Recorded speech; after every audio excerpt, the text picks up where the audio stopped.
everyone, welcome to Chloe with Love. And today I'm going to be talking about this season of Below Deck. I wasn't sure I was going to do this season, but every season of these boat shows, there is some kind of train wreck of romance. And this season was like the worst one I've seen, I think. Well, definitely one of the worst. Elizabeth and James. So earlier in the season, Elizabeth and James hooked up and they really seemed to like each other. There was a misunderstanding that they had at a dinner involving whether or not Elizabeth stuck up for James to Rachel. And it was really a miscommunication. Elizabeth was trying to stick up for James, but she spent too much time talking to Rachel, so James didn't get the message. That was triggering to James and he pulled away. And then when James pulled away, Elizabeth started pushing in even more. Her birthday came and went and he did absolutely nothing for her birthday, which was heartbreaking. And then what blew my mind was that after the birthday, all her logic was completely wiped out. And she started cornering him about what his plans were for after the charter and what his feelings are for her. He doesn't want to talk about his feelings with her. I'm just thinking that... I'm thinking I don't usually have these conversations till about 3-4 months in. I can't do this big shit anymore. I just want to know your intentions. To me, then act into me. I wanted to ask you what your feelings were like. Oh, you want to know about my feelings, do you? Oh, yeah. I have been wanting more than a hug. Have you? Just work stuff out. I am literally trapped within this conversation. What if we traveled somewhere together? Do you have the time to do that? It's not a bad idea. A little later? I'll be hiding somewhere. Hopefully not from me. He's already been pulling away.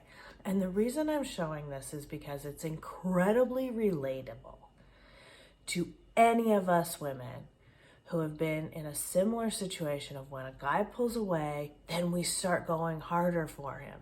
No, don't do that, okay?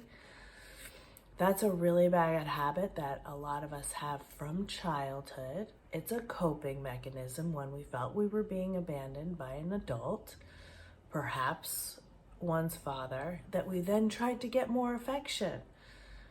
And it's completely illogical, as we can see. And as Elizabeth can see, even after the show is over, and what she says on Watch What Happens Live, which is that she's totally embarrassed. I'm so embarrassed, seriously, it's so cringy watching my attraction to James. It looks so bad, and I know. So as cringy as these scenes are, they are true and they are real. And unfortunately, women fall into this trap a lot. We get with a guy, we like him. Elizabeth had intercourse too soon, because you don't have intercourse until you know what the man is intending, until you negotiate a commitment. Not because I'm adhering to any kind of 50s ideal, but because when women have intercourse, they bond with oxytocin, and that can take up to 2 years to detox from that, even from a guy you know is not good for you, like James.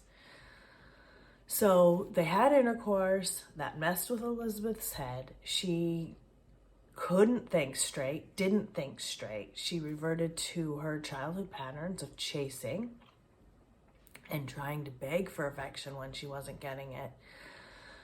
And that also stimulated James's childhood pattern of avoiding and pulling away.